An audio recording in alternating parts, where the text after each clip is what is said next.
El Código Penal Federal establece que se impondrá de 5 a 40 años de prisión como pena a todo aquel que realice actos contra la independencia, soberanía o integridad a la nación mexicana con la finalidad de someterla a persona, grupo o gobierno extranjero.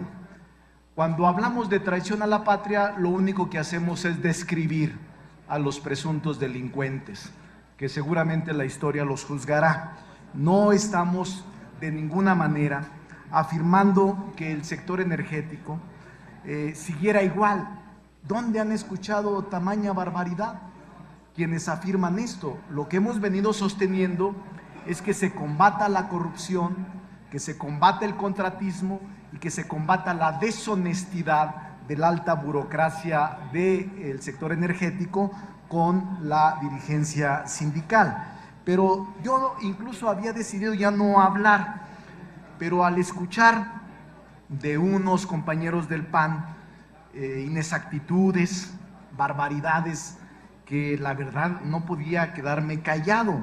Aquí escuché que la reforma energética traerá más empleos, que la reforma energética garantizaba la seguridad energética. Nada más falso que eso, que los mexicanos gozarán de bajos precios del petróleo y de la energía eléctrica. Totalmente falso, que la competencia era mejor y que había que superar el año de 1938, cuando Lázaro Cárdenas del Río había expropiado.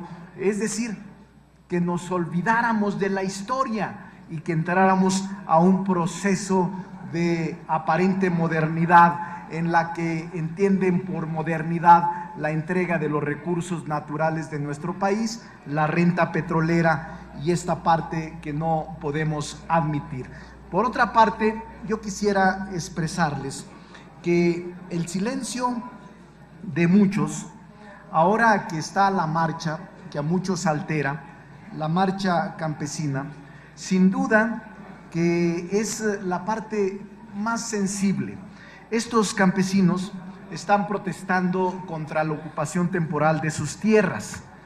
Nosotros creemos que deben escucharse, que deben atenderse estos reclamos, porque miren ustedes, cuando algunos legisladores afirman que tendrán los campesinos el derecho de la renta, me recuerda que esta complicidad de un aparente beneficio, la historia lo registra como un engaño o una simulación.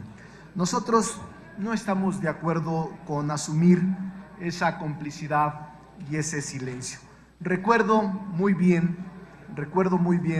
a un poema al que la historia lo ha denominado el sermón del silencio, el cómplice, sermón de la complicidad contra el nazismo, y afirmaba, algunos afirman que es Bertolt Brecht el que lo escribió y el que lo declaró. No es cierto. Según la historia, fue un pastor alemán, un luterano, Neumüller, y que decía este pastor, como una similitud a lo que está pasando en el país, porque todos los sectores se están quedando solos y la falta de solidaridad del pueblo está llevando a que el gobierno consuma con toda impunidad y complicidad los efectos más ominosos contra la nación y contra la población.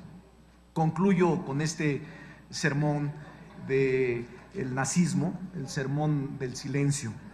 Decía que cuando los nazis vinieron a buscar a los comunistas, guardé silencio, porque yo no era comunista.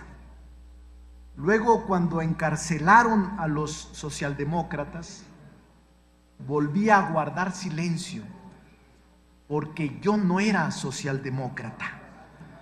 Cuando vinieron a buscar a los sindicalistas, no protesté, porque yo no era sindicalista. Cuando vinieron a buscar a los judíos, tampoco protesté, porque yo no era judío. Cuando vinieron a buscarme, no había nadie quien pudiera por mí protestar. Y lo que ha pasado en el país es eso. Primero vinieron por los trabajadores con la ley laboral, luego por los maestros con la reforma educativa, luego con los usuarios de la banca con la reforma financiera, después por todos los mexicanos con la reforma fiscal, ahora con la reforma energética. Ahora vienen le solicitamos por todos al los orador mexicanos concluya. y guardan un silencio cómplice de comparsa que tarde que temprano la nación se los demandará. Concluyo, presidente.